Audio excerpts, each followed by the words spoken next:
All right, so we got really one more definition we probably need to address. The factory built housing. Just a new term, I guess, we use nowadays. But it's housing built off-site and then delivered to a new site. In fact, I think probably the more common name that people and probably still use most of the time today is just manufactured housing, mobile homes. But now they're considered or called factory built housing. So I don't know why we had to change that name, but there you go. But then again, based on some of the different state laws, mobile homes or factory built housing, it could be considered real property, or in some cases, it might be considered personal property. And I really don't think it should be that difficult to try to determine which it may be. First of all, what do we say for something for personal property? What would you have to do for it to be considered real property? It has to be annexed, right? It has to be attached to the land. But typically, if you go to look at a mobile home, or again, factory built home, sitting on the sales lot, that's typically personal property, right? It's just sitting there. It's on wheels. There's a tongue that you can pull it. You can move it around. So that's considered personal property, at least at that time.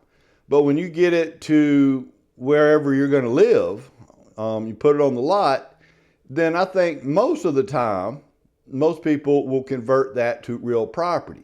Now, how do you, how does that happen?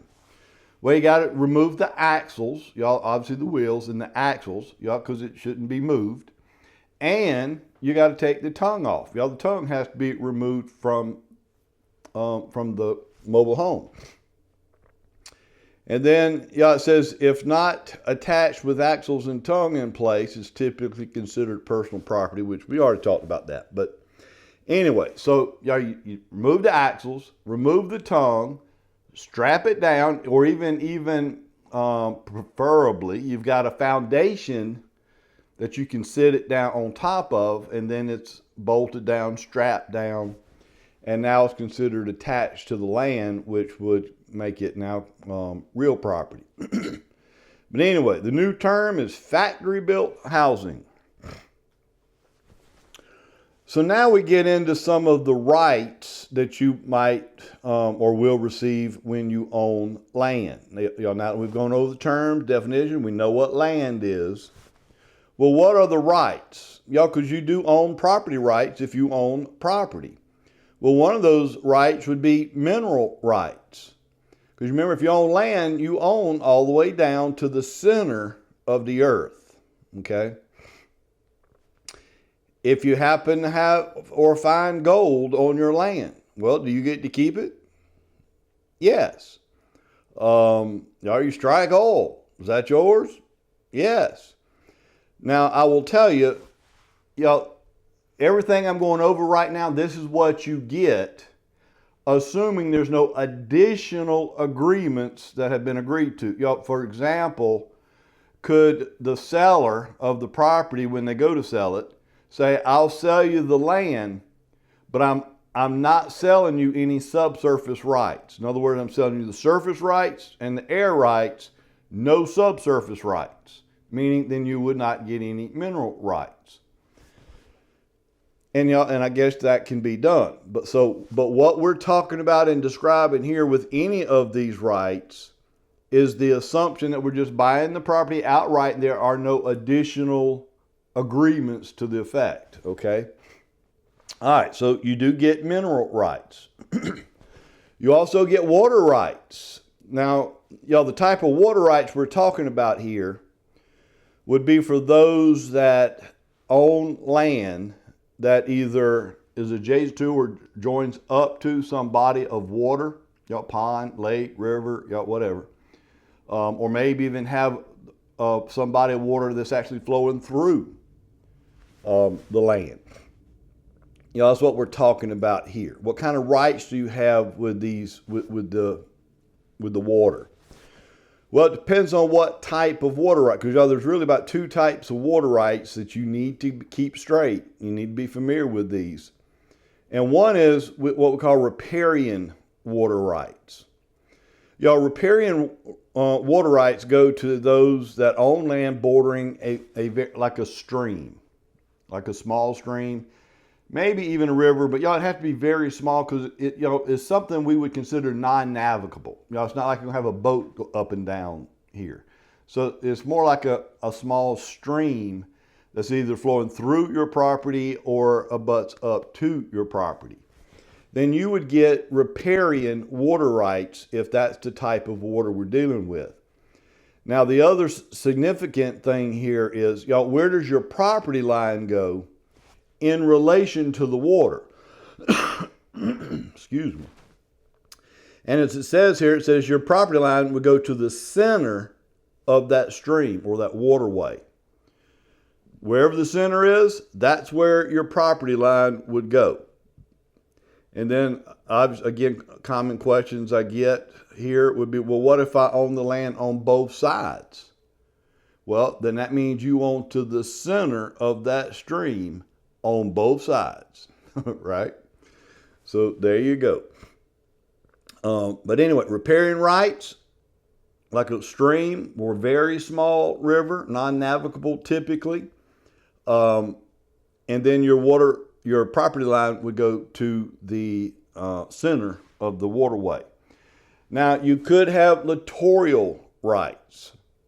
Littoral means you own land that borders a large body of water. Navigable waterways. Maybe it's a lake, large body. Even a river. But now we're talking about a larger, more navigable type river. Even the ocean. But these are large bodies of water. Then you would get littoral rights. And the big difference here is, with littoral rights, your property line goes to the mean high water mark. Now, first of all, what does mean? Basically the average. So your property line only goes to the high water mark, wherever that would be. So if you think about it, with littoral water rights, do you actually own any of that water? No, because your property line just goes up to the high water mark. It does not go into the water. So you do not own the water, but with riparian rights, you actually own the land under that water, right? Because that goes to the center of the stream. So why does any of this matter anyway? Well, because you do have rights to use the water if you have either one of these water rights. Well, what kind of rights do you have? If I have riparian rights, my line goes to the center of the stream. What do those rights mean? What does it include? Could I actually build a dam to dam it up and try to make a big pond here? No.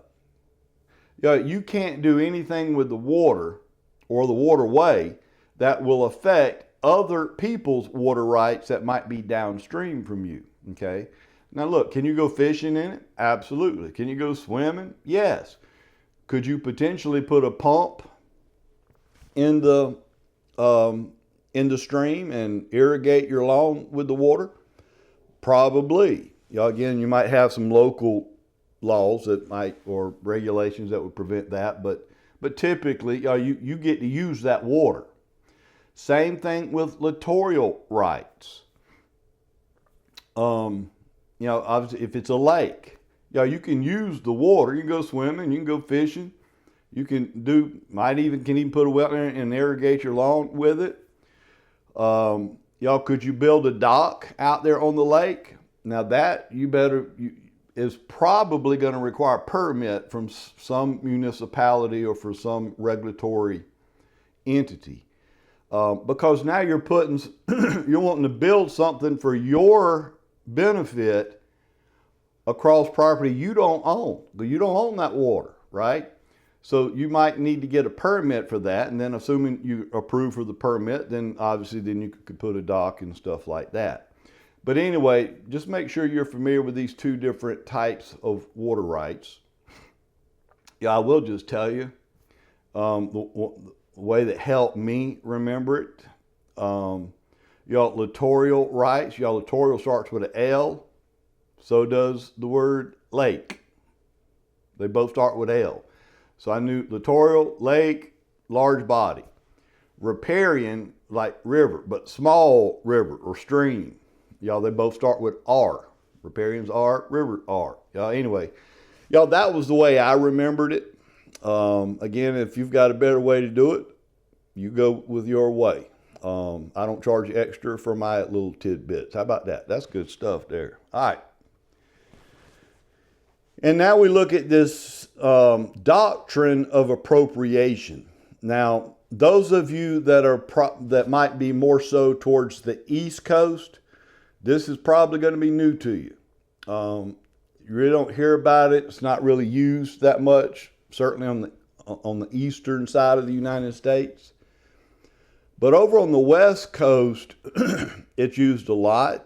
But the reason this is an issue or even used is because, or in fact, where is it used? This is used in areas where water is scarce. There's just not a lot of usable water, drinking water, if you will.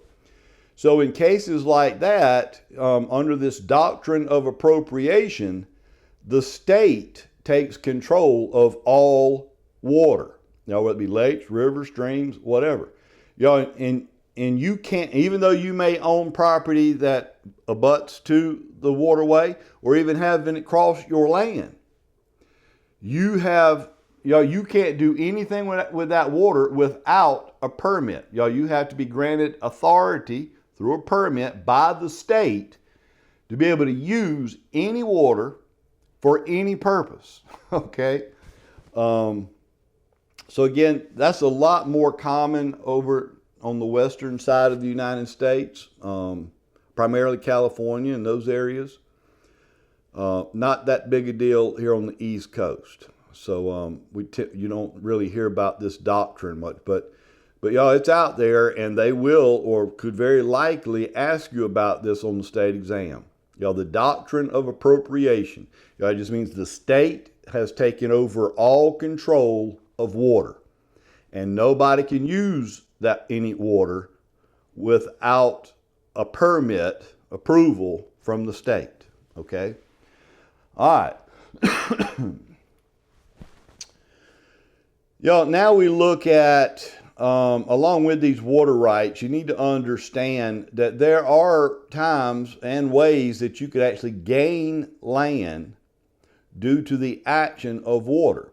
You could potentially also lose land due to the action of water. And that's what we're getting ready to look at right now. So primarily what you really need to know here is some more vocabulary. That's the big thing. You're probably getting ready to hear some new terms that most of we don't use every day. We certainly don't see it every day. So you got to get used. Just get familiar with some new terms and definitions. For example, accretion. Accretion is, that's just the gradual, imperceptible even increase, or in some cases, loss of land due to the action of water. Water can actually cause you to gain land or in some cases lose land. Now, how does that happen? That's what we need to look at now. There are different forms of accretion. In this first term or next term is something called alluvion. Alluvion is when you're gaining land, again, due to the action of the water. So, just for example, let me see if I can draw something on here on the slide. See if this might help a little bit. Well, I'm not seeing it. So, anyway, let me just do it this way. Let me just try to explain it to you. If you got like a stream or river, obviously the water's flowing down. It's going from side to side, right? Because rivers typically have crooks in it and whatnot.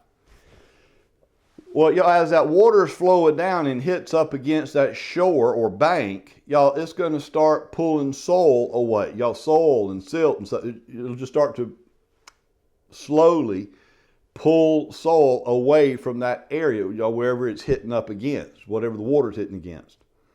Well, obviously, anytime the water pulls soil away from one area, it has to deposit it somewhere, right? So if it's going to be deposited, or wherever that dirt was deposited, did they just gain some additional land? Yes, albeit a very gradual and maybe even imperceptible, meaning you really don't even notice it, increase in land. That's what alluvion is. So I promise you, it's not like you're going to wake up each morning, walk outside and say, hey, look, sweetie, all this land we gained last night.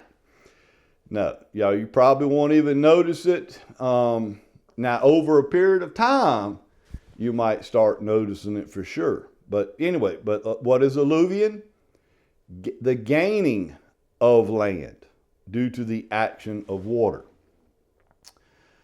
Reliction. Reliction is when you're still gaining land due to the action of water, but this is a little bit different. This is where you're gaining land due to the recession of water. If the water is drying up or begins to recede, then the high water mark begins to recede, right? Well, where does your property line go? Not that it's not that big a deal, but if it's repaired, it goes to the center. But either way, as the water recedes, aren't you now gaining land over here? Because the water is receding. Yes. Whether it be riparian or littoral, the same thing. You can actually gain land by the recession of water. That's reliction. All right. And then this third term here, accession. Honestly, I don't know that worry too much about this. In fact, I haven't had anybody tell me that they had a question about accession on the state exam. Doesn't mean they won't, but I don't know that it's that big a deal. But what is it? It's additional land that builds up along the riverbank due to natural deposits or man-made deposits.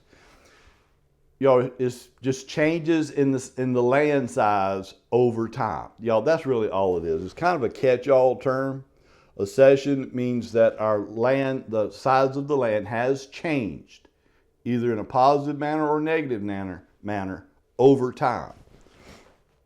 So, look, here's what I want you to understand about what we just went over. You need to know what accretion is. Remember, accretion is the gradual loss or gain of land due to water over time. But there's a couple types of accretion, right? The alluvion, where the water is pulling soil and silt away from one area and deposit it into another. Or there's reliction, where you're gaining land due to the recession of water. Those are the really main terms I think are important for you here. I doubt you'll see this term accession, but just in case, it's just a term indicating that the land size has changed due to the water over time. Okay.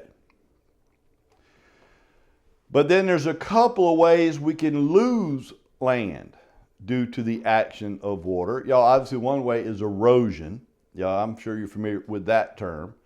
But erosion is a gradual loss of land over time. And I think we're all familiar with erosion. But this last term is avulsion. Now, again, this might be another new term for you. Avulsion is a very sudden tearing or stripping away of large chunks of land all at one time. This is much different than erosion. Erosion is where you're just losing a little bit here and there over time. Avulsion is where you're just having large chunks of land ripped out, torn out, removed, all at one time. You see stuff like this maybe with a tidal wave. If you live on the ocean, for example. A tidal wave coming crash in on the beach, and when it does, it just rips out large chunks of land. Maybe you've heard or seen mudslides, videos of mudslides before, where usually coming down a mountain. When that mud starts coming down the mountain and it's building up steam and it is wiping out anything in its path all the way to the bottom of the mountain. So it's ripping up, tearing out large chunks of land. That's avulsion, okay? Now, one other thing I will just caution you of about these terms.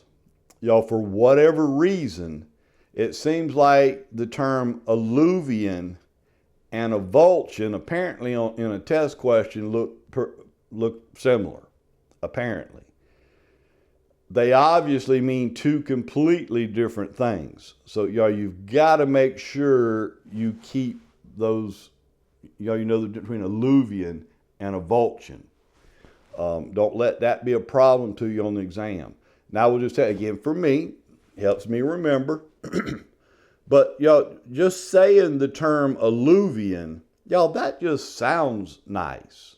Sounds like a good thing. I'm gaining land due to the water. That's a good thing. Avulsion to me does not, that don't sound good to me at all. In fact, it sounds like it could cost me my life or something. But avulsion is not good. That's where you're losing land and you're losing a lot of it, big chunks of it all at one time.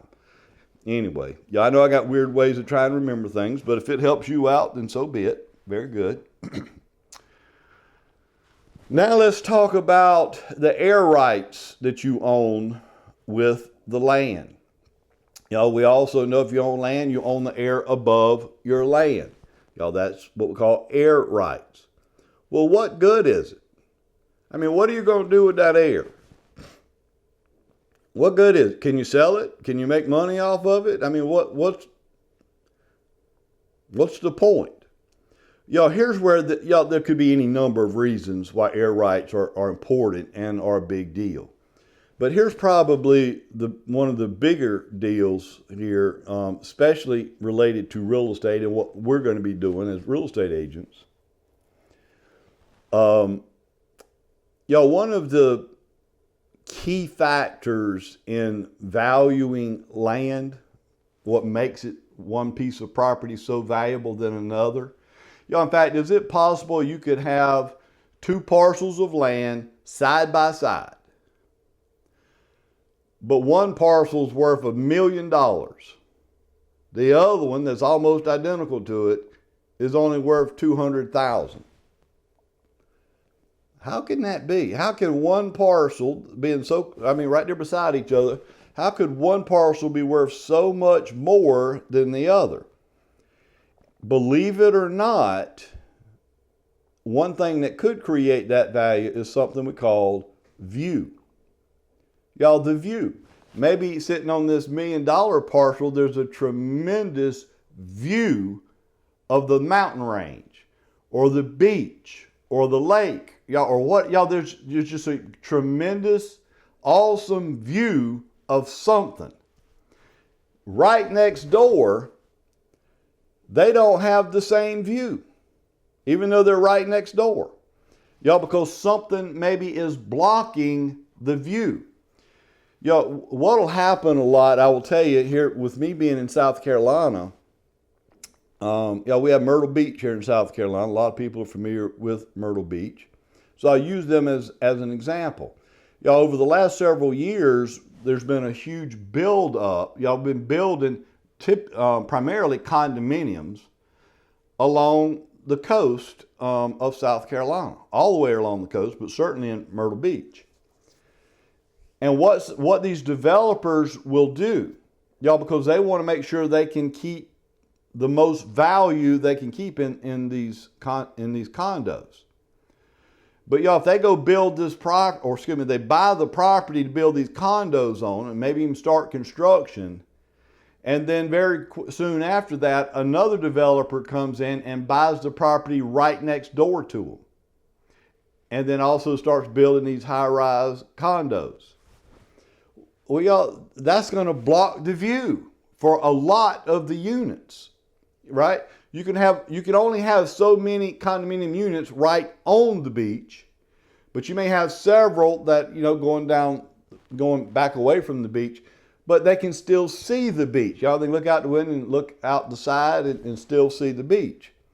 But all of a sudden, somebody building a high-rise building, or at least a building as tall or taller than what's there, that's going to block the view from those units. Y'all, that tremendously decreases the value of that condominium now, because there's no longer a view, unless you just like to look at another building right next door to you. The view's gone. So how do they protect themselves against that? A lot of times these developers will actually contact the current owners of neighboring properties and offer to purchase the air rights, just the air rights. They're not buying the land or anything else to do with the land. They just want to buy the air rights over the land. And I will tell you, they'll pay a lot of money just for air rights. So if I was one of those property owners and I sold, I still have my land, I still have my house, I can still use my property the same way I've always used it.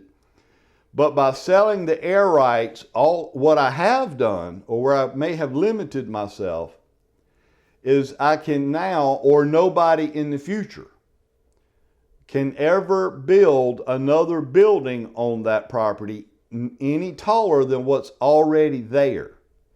Now you can tear one building down and build a new one, but you can't get any taller than what is currently already there. Otherwise, you're building into somebody else's airspace.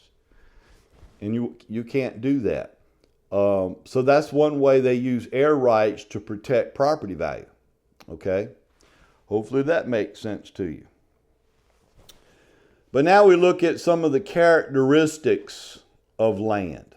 Some of this, like these physical characteristics, we've already touched on already. But there's also economic characteristics we're getting ready to look at right now. And again, these are things, certainly for test purposes, you better know what they are. So what are the physical characteristics? We know land is immovable. Can you move land? No, absolutely not. Can you destroy land? No, it's immovable, it's indestructible, and there's that long word again, heterogeneous, meaning unique. There are no two properties that are identical, right? No two parcels of land. That means they're heterogeneous. Those are the physical characteristics of land. But then there's the economic characteristics of land. One is scarcity. Well, wait a minute now. Well, is land scarce? We talked about this in the first hour of this chapter. And we know land is not scarce. So why is scarcity an economic characteristic? Well, here's why. Even though worldwide and even nationwide, land is not scarce. There's plenty of vacant land to go around for everybody. But the problem is, it seems like wherever people decide they would like to live, we all like to live right on top of each other. In these subdivisions and whatnot. In fact, nowadays we build houses where you can hardly walk between the two. They're so close together. I hate that. But anyway, that's just sort of the way things are. So is it possible in a particular neighborhood or particular area of town or wherever, is it possible that land can be scarce in some areas? Yes. Obviously, if you got a developer that's selling lots in a subdivision, sooner or later they're going to get down to just say one last lot is left. And assuming you got high demand, you got several people would like to buy it, but there's only one lot left. That because of the scarcity, that's going to drive up the value or price of that property. Right? anyway, so scarcity is a big factor when it comes to economic characteristics. And let me just say this to you. Why does this matter for you and I as real estate agents? When you're trying to put a value, if you're going to list a house and you're trying to figure out how much can we sell it for, scarcity is a big part of what you need to understand here. For example, and I get this as an appraiser. I get this all the time. And I'll just give you this real quick example because I think this is important. I'll appraise a house for a homeowner, maybe because they're getting ready to put it on the market and need some help trying to figure out what it's worth. And I give them the appraisal. And I have had where some owners come back and say, Mr. Griffin, this is not even possible. I'm just making up numbers right now, but you're saying my house is only appraising for $200,000, but yet my neighbor 2 houses down, which is almost identical to mine, it sold for $300,000. Maybe not that much. Say $250,000. How can you say mine's only worth $200,000 and they're sold for $250,000 and it's almost identical to mine? And they're right. They're almost identical. So how can there be such a big discrepancy on what the value might be? And what I have to tell them is this. When did your neighbor's house sell? Well, it was probably about 6 or 7 months ago. Okay, well, if you have a way to going back and looking, which I do, and I will be looking at this, you'll notice that when that house went on the market, it was the only house for sale in this neighborhood. It's the only house for sale. They could ask for more. Because if you got several people wanting to live in the neighborhood and there's only one house available, that scarcity kind of creeps in here. But homeowner, the reason I had to appraise yours lower is because do you have any idea how many houses in your neighborhood are currently for sale right now? And one in particular, I do remember. I remember having time. There are 7. You have 7 other houses for sale in your neighborhood right now. That creates a lot of competition. Competition has a way of breeding ruinous competition, where it basically brings value down, right?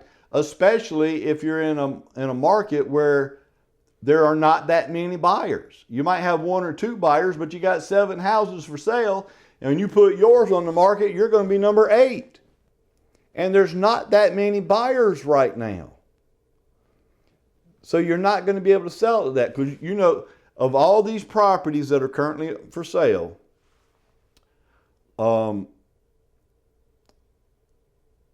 every one of them wants their house to sell first. They want to get sold and move on.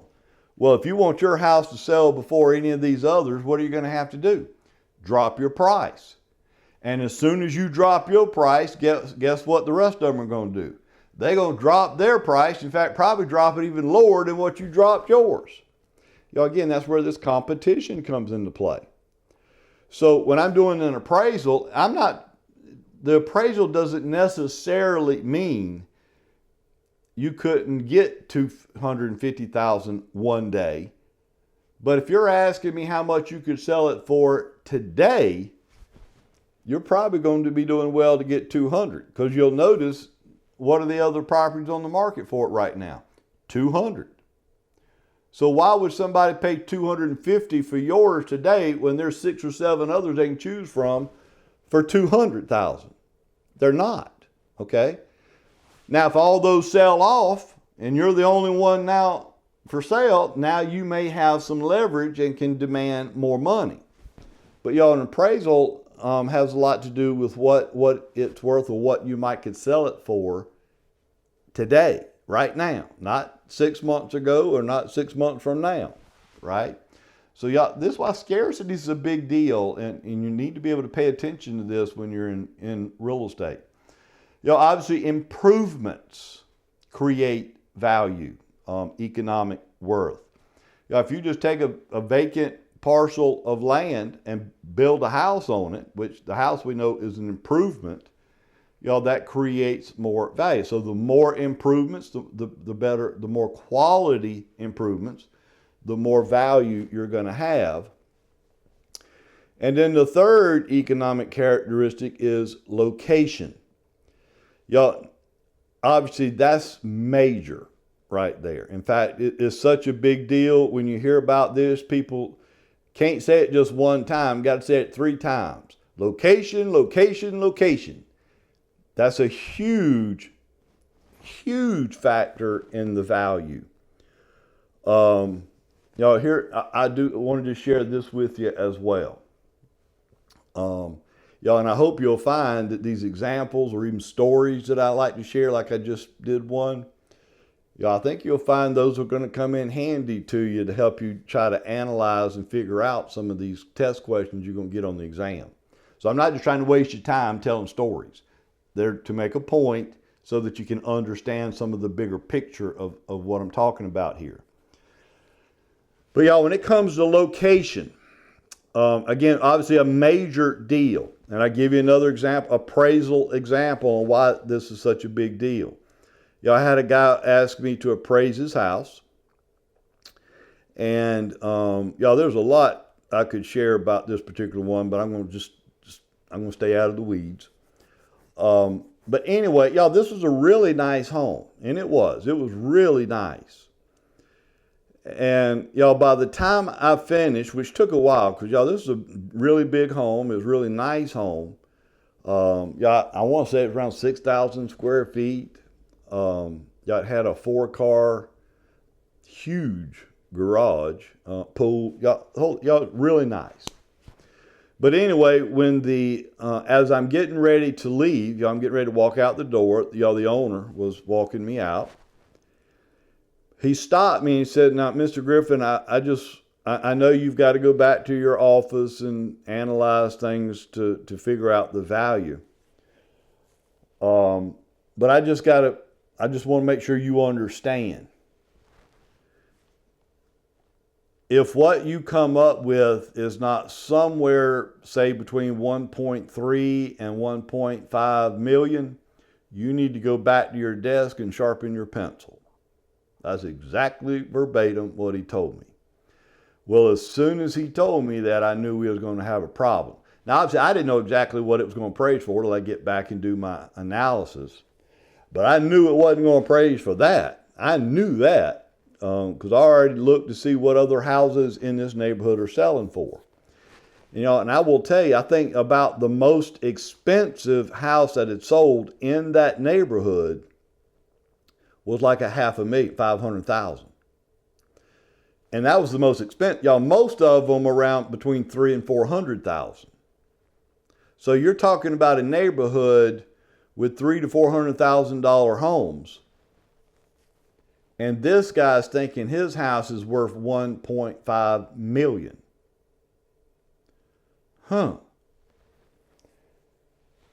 So, and this is what I told him. I said, look, I don't know what it'll come back. I don't know what it'll be till I finish the analysis. But I'm just telling you right now, it's not going to be anywhere near what you're wanting. It's just not. And I told him. And I said, look, there's no doubt in my mind, if you built this house today from scratch, it would cost you every bit of $1.5 million to build it. I will not argue with that. It's there. It would cost every penny of that to build it today. The problem you've got, homeowner, you built this house in the wrong spot. You should have never built that house in this neighborhood because you're not going to sell it for that. If you got a neighborhood that full of homes that range anywhere from 300 to 400, maybe push 500,000 every now and then, Y'all, guess when buyers come into this neighborhood looking to buy, guess what they're expecting and maybe only able to spend? $300,000 to $400,000.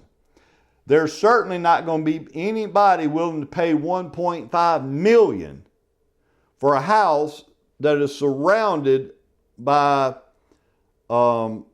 properties that are only worth a third, if that, of their value. They're not going to do it. You cannot outbuild the neighborhood. You're going to lose money on this deal if you do. Y'all got a friend of mine did this years ago. I told him not to do it, and boy, he suffered big time because he did it anyway. And y'all, he paid dearly for that. Y'all, this was a terrible mistake that he made. Even this homeowner here. So, yeah, location is everything. You do not want to be or have the biggest house in the neighborhood. You don't want to be that one. Because, we got another chapter on valuation. We'll be going through some of that when we get there, so I won't get it too deep right now. But, I'm just telling you, if you outbuild the neighborhood, those smaller homes that are around you are going to bring your value down. That's what they call regression. They're going to bring your value down. So it might have cost you $1 million to build it, but because of what's around you, you could only sell it for $500,000 or $600,000. That's not good. That's just not a good idea right there. So you got to be careful. Location is a big deal. It's a big deal. And I will tell you what makes location, how could you create even more value in a particular location? With a view.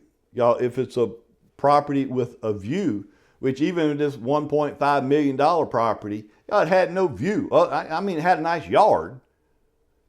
But anywhere you look around it, what do you see? Another house that's only worth a third of what his house is worth, all around him, everywhere, far as he can see.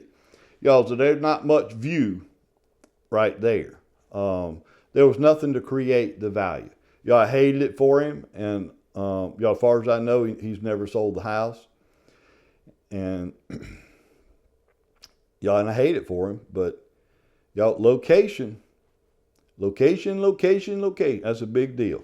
So make sure you know the physical characteristics of land, and also make sure you know the economic characteristics, and don't get them mixed up, because I promise you this will be on the state exam.